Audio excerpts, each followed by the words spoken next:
Ok, salut. Combien de personnes en général, à intervalles réguliers, font eux-mêmes des vérifications sur leur voiture? Il y a une très grande majorité qui ne le fait pas. Donc ça justifie un peu la vidéo que je vais faire aujourd'hui, où je vais essayer de, sur certains points rapidement, essayer de parler de certains points qu'on peut vérifier au jour le jour, histoire de pouvoir être sûr que notre voiture soit vraiment en bonne condition. Ok? Ce sont des petits points simples. Donc on va d'abord commencer par les pneus. Ok? C'est un élément très important. On veut se rassurer que nos pneus sont vraiment dans les limites de protection et dans les limites demandées par la loi. On veut vérifier que le creux qui est à l'intérieur de nos pneus faut au moins 2 mm, de préférence 2,5 mm. Donc on va utiliser peut-être nos bics, utiliser le bout, mettre ça dans ce trou-là et regarder la profondeur. Si on a au moins 2,5 mm, on est bon. Ok, ça veut dire que le pneu est chaud. On va aussi se rassurer que le pneu est vraiment bien gonflé, parce qu'un pneu qui n'est pas bien gonflé a des incidences sur l'équilibre de la voiture, a des incidences sur la consommation de carburant. Ok. Après ça, et puis aussi dans la vérification des pneus, on veut vérifier qu'il n'y a pas de déchirures, ce genre de trucs là, parce que ce sont des trucs après qui créent d'autres problèmes. Après ça, on veut d'abord regarder aussi nos phares, les lumières qui sont sur nos voitures. Mais parfois, on a des ampoules qui sont grillées et on ne se rend pas compte. Et c'est seulement lorsqu'on a besoin de ces éléments-là dans la voiture, sur un côté, on a un phare qui ne s'allume pas, tout et tout. Pourtant, ce sont des choses qu'on peut vérifier rapidement.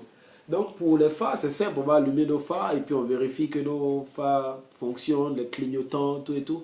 Et on veut vérifier surtout, le plus important, la lumière lorsqu'on freine. Comment on vérifie ça? On a deux options. La première option, c'est de demander à quelqu'un de regarder nos lumières pendant qu'on freine et nous dire si ça s'allume. Et si on n'a personne autour de nous, on fait seulement marche arrière vers quelque chose qui a un reflet. Et lorsqu'on fait nos marches arrière, on va freiner et regarder à travers nos rétroviseurs si les lumières s'allument lorsqu'on freine. Ok? Après ça, on veut aussi inspecter le niveau de lubrifiant dans nos voitures, dans l'huile. On veut être sûr que c'est au bon niveau. On veut vérifier que l'huile de frein aussi est en bonne. On veut vérifier tout ce qui est fluide. On veut vérifier que quand même c'est au niveau requis.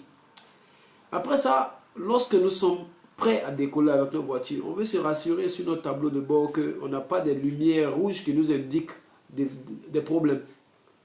Ok? Parce qu'on a deux options, on a deux cas. Le cas où ce sont les lumières oranges qui s'allument sur nos écrans pour nous avertir de potentiels problèmes sur certains éléments de la voiture, ou les lumières rouges pour nous dire qu'on doit rapidement voir un garage pour pouvoir régler ces problèmes-là. Aussi, en cas de danger, en cas d'accident ou de panne, on veut être sûr que dans nos voitures, nous avons toujours des triangles de signalisation. C'est très important pour pouvoir avertir les autres usagers de la route sur le fait qu'on est en panne ou qu'il y a un accident. Pour leur donner le temps de vite prendre des dispositions pour éviter les embouteillages.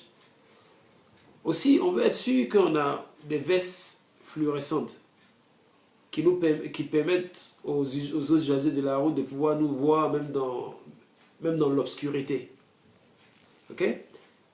En cas d'accident aussi, il serait très important, en prévoyant ces genres de fatalités qui peuvent arriver, on veut se rassurer qu'on a quand même, pour ceux qui ont des cartes qui indiquent le groupe sanguin, ce serait important d'avoir ça dans ton portefeuille ou quelque part dans la voiture. Tu veux aussi te rassurer que il y a quand même une carte où tu mets des noms ou bien des contacts en cas de danger. Okay? On veut aussi se rassurer qu'on ne laisse pas de façon visible certains éléments de valeur dans nos voitures. Genre nos téléphones, nos sacs en main, nos laptops, nos iPads, tout ce qui peut attirer l'attention de malfaiteurs pour éviter d'éventuelles agressions. Okay? Donc ce sont des petits points que j'ai voulu partager. Et dans la prochaine vidéo, je vais donner des conseils à ceux qui sont sur le point d'acheter leur première voiture occasion.